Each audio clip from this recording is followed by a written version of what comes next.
Hello बच्चों, आज के इस वीडियो में लाइफ प्रोसेस का बहुत इंपॉर्टेंट टॉपिक डिस्कस करने जा रही हूँ, जिसका नाम है ट्रांसपोर्टेशन इन ह्यूमन बींग्स। तो सबसे पहले आप लोग ये देखो कि ट्रांसपोर्टेशन होता क्या है, हमारे बॉडी में किसके द्वारा होता है। तो ट्रांसपोर्टेशन का मतलब होता है move things from one place to another, एक जगह से दूसरे जगह किसी भी चीज़ को ले जाना। तो हमारे बॉडी में भी ये काम होता है। तो हमारे बॉडी में जो हम फूड लिए, oxygen, carbon dioxide, waste material क्या होता है, एक जगह से दूसरे जगह ले जाता है। तो ये काम करता कौन है हमारे बॉडी में? तो ये सारा काम ब्लड के द्वारा होता है। तो अब देखो ये ट्रांसपोर्टेशन में कौन कौन से हेल्प करते हैं ट्रांसपोर्टेशन करने में। तो तुम्हारा ये हो गया heart, blood, arteries, veins and capillary. तो सबसे पहले हार्ट के बारे में जानने से पहले ये देख लो कि आर्टरीज क्या होता है, वेन्स क्या होता है एंड कैपिलरीज क्या होती है, क्योंकि इससे क्वेश्चंस आता है 1 या 2 मार्क्स के क्वेश्चंस आते हैं। अब देखो इसे इस डायग्राम के थ्रू समझो। ये हार्ट है हमारा। अब हार्ट से जो ब्लड लेकर पूरे बॉडी में आता है उसे आर्टरीज कहते हैं, और जो पूरे बॉडी से ब्लड लेके हार्ट में जाता है उसे वेन्स कहते हैं। ये जो आर्टरीज है ये थिक होगा। थिक इसलिए होगा क्योंकि ये हार्ट से फोर्स के साथ ब्लड लेके आ रहा है, और ये थिन होगा क्योंकि ये सारे ब्लड को हार्ट में लेके जा रहा है।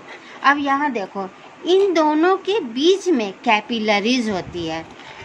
आर्टरीज क्या होता है, आगे आके स्मॉल आर्टरीज में बन जाते हैं, छोटे छोटे आर्टरीज डिवाइड होने लगते हैं ये इस तरह से, और उसके बाद और ज़्यादा नैरो ट्यूब्स हो जाते हैं। देखो कितने स्मॉल, कितने नैरो ट्यूब्स में डिवाइड होने लगते हैं। तो इसे हम लोग कैपिलरीज कहते हैं। ये पूरे बॉडी में फिर फैल जाता है। फिर कैपिलरीज क्या होता है, इकट्ठा होने लगता है, एक में मिलना स्टार्ट हो जाता है, और क्या बन जाता है, हमारा वेन बन जाता है, जिसके थ्रू जो डीऑक्सीजनेटेड ब्लड है हार्ट में चला जाता है। आर्टरीज क्या करता है, ऑक्सीजन वाला ब्लड लेके आता है। कैपिलरीज क्या किया, जितने भी इसके ऑक्सीजन थे वो जो बॉडीज में सेल प्रेजेंट है उन्हें देते जाता है, और जो कार्बन डाइऑक्साइड है इसे सेल के थ्रू ये कैपिलरीज में आ जाता है ये, और ये जो कार्बन डाइऑक्साइड वाला ब्लड है, डीऑक्सीजनेटेड ब्लड है, वे वेन्स के थ्रू हार्ट में चला जाता है। ये तुम्हारा 1 या 2 मार्क्स का क्वेश्चन आता है, जिसमें तुम्हारा डिफरेंस भी पूछता है। तो सबसे पहले लिखना थिक वॉल्ड वेसल्स आर्टरीज में, इसके जो वेसल्स है ये थिक होता है, बताई थी अभी। Carry blood from heart to all the parts of the body, क्या करता है, ब्लड को हार्ट से लेके पूरे बॉडी में कैरी करवाता है, ले जाता है। वेन्स क्या करता है, ये थिन वॉल्ड वेसल्स अभी बताई थी, यहाँ पर देखो थिन वॉल्ड है। सेकंड क्या बोल रहा है, carry blood from body parts to heart, body part से लेके डीऑक्सीजनेटेड ब्लड को हार्ट तक पहुँचाता है। कैपिलरीज इन दोनों के बीच में होती है, extremely narrow tubes, it is in between arteries and veins. ठीक है बच्चों। अब देखो हार्ट का स्ट्रक्चर समझ लो कि क्या होता है, कैसे होता है स्ट्रक्चर में। सबसे पहले यहाँ देखो कि it is a muscular organ, it is a muscular organ, और जो इसकी साइज होती है, आपकी मुट्ठी इतनी बड़ी होती है, जितनी बड़ी आपकी मुट्ठी है उतनी ही बड़ी इसकी साइज होगी। इसमें 4 चैम्बर होते हैं, यहाँ देखो 1 2 3 4। जो लेफ्ट साइड होगा, जो आपका लेफ्ट साइड होगा, वो यहाँ पर भी लिखा हुआ है लेफ्ट एट्रियम, उसके नीचे क्या है, लेफ्ट वेंट्रिकल, और राइट साइड में राइट एट्रियम, राइट वेंट्रिकल होते हैं। अब ये जो 4 चैम्बर हैं इसके, ये एक दूसरे से, यहाँ देखो एक वाल्व के द्वारा, लेफ्ट एट्रियम जो लेफ्ट वेंट्रिकल के बीच में एक वाल्व लगा रहता है, यहाँ पर भी वाल्व लगा है, यहाँ भी वाल्व लगा है। तो ये वाल्व का क्या काम होता है कि जब भी ब्लड यहाँ से लेफ्ट एट्रियम से लेफ्ट वेंट्रिकल में जाता है तो ये दोबारा इसको आने से रोकता है, दोबारा लेफ्ट आर्टरियम में जाने से रोकता है। तो it prevents the back flow of blood. इसी तरह से सेम इसमें भी है कि इसमें से अगर इसमें जाता है तो ये वाल्व का यही काम है कि बैकफ्लो होने से रोकता है। अब देखो आप लोग, इसके ठीक सेंटर में यहाँ देखो सेप्टम होता है। इस सेप्टम का क्या काम है, दोनों चैम्बर्स को सेपरेट करके रखता है। ये ऑक्सीजनेटेड वाला चैम्बर है, ये डीऑक्सीजनेटेड वाला चैम्बर है। जो ऑरेंज है वो ऑक्सीजनेटेड वाला हो गया और जो तुम्हारा ब्लू है वो डीऑक्सीजनेटेड वाला चैम्बर है। अब देखो, हार्ट का फंक्शन समझने से पहले आप यहाँ पर समझ लो, आपको हार्ट का फंक्शन वहाँ पे अच्छी तरह से समझ में आ जाएगा। देखो ये लंग्स है, ये हार्ट है। अब लंग्स में क्या होता है, जो ऑक्सीजनेटेड ब्लड आया, ऑक्सीजन आया। अब ये ऑक्सीजनेटेड ब्लड, ऑक्सीजन वाला ब्लड लंग्स से पल्मोनरी वेन द्वारा हार्ट में एंटर करता है। देखो यहाँ पर मैं बताई थी कि वेन्स के थ्रू हार्ट में आता है ब्लड, तो पल्मोनरी वेन द्वारा हार्ट में एंटर किया। अब यहाँ से क्या हुआ, ये वेन, ये ब्लड पल्मोनरी आर्टरीज द्वारा पूरे बॉडी में चला गया। अब क्या है, बॉडी में बहुत कैपिलरीज है, कैपिलरीज द्वारा कहाँ चला गया सेल में चला गया। सेल में क्या हुआ, सारे ऑक्सीजन इसके ले लिए रेस्पिरेशन के लिए, जो अब तुम पढ़ोगे भी।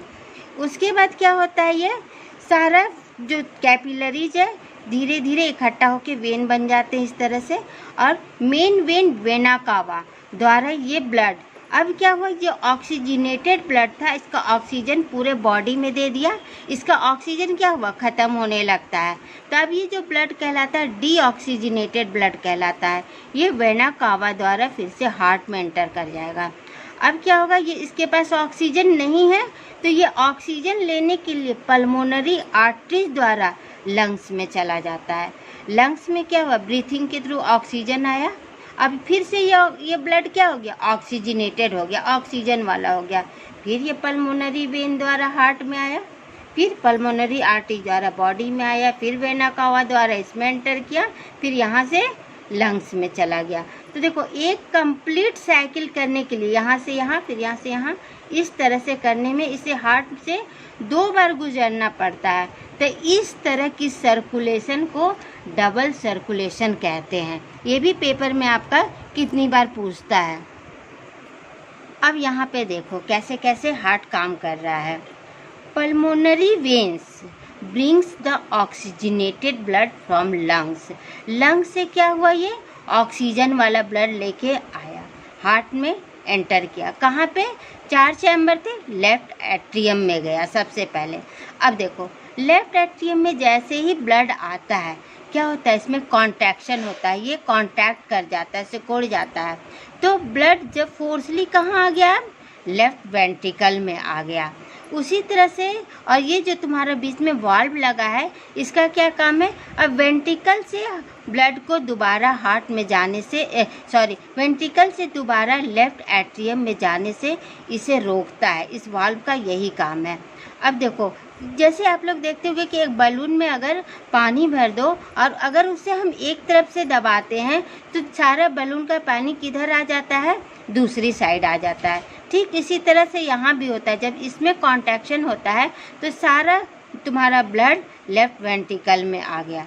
अब देखो, लेफ्ट वेंट्रिकल में कॉन्ट्रैक्शन होगा, अब जब इसमें कॉन्ट्रैक्शन होगा, देखो यहाँ से ब्लड निकलेगा aorta, main artery aorta, pulmonary artery भी कहते से एओर्टा द्वारा।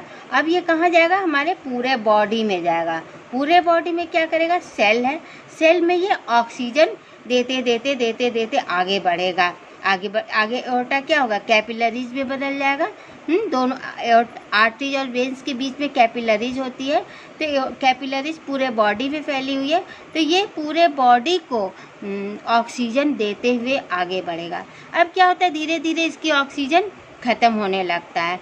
जब इसकी ऑक्सीजन ख़त्म होने लगता है तो ये वेना कावा द्वारा, जो लोअर बॉडी है, नीचे के बॉडी से इस वेना कावा द्वारा एंटर करता है ब्लड, और डीऑक्सीजनेटेड ब्लड, ऑक्सीजन ख़त्म हो चुका है, और जो ऊपर का बॉडी है उसमें इस वेना कावा द्वारा एंटर करता है। अब ब्लड कहाँ पे आ गया आपका, जिसमें ऑक्सीजन ख़त्म हो चुका है, ये डीऑक्सीजनेटेड ब्लड है, राइट एट्रियम में आ गया। अब देखो फिर से यहाँ कॉन्ट्रैक्शन हुआ, फिर से कहाँ चला गया फोर्सली, यहाँ पे चला गया, वेंट्रिकल में चला गया। अब क्या है, ये इसमें ऑक्सीजन नहीं है तो ये कहाँ जाएगा, इसमें फिर से कॉन्ट्रैक्शन होगा तो यहाँ देखो ये पल्मोनरी आर्टरीज द्वारा फिर से लंग्स में चला जाएगा। लंग्स में किस लिए जाएगा, ऑक्सीजन लेने जाएगा, फिर से वहाँ ऑक्सीजन लेगा, ऑक्सीजन लेके पल्मोनरी वेन्स द्वारा एंटर कर गया, फिर यहाँ आया। तो यही साइकिल बार बार चलते रहता है। और जो तुम्हारा कॉन्ट्रैक्शन होता है उसके कारण जो आवाज़ होती है वो आवाज़ हमारा लव एंड डब यही प्रोड्यूस होती है, लव डब इस तरह की आवाज़ प्रोड्यूस होता है।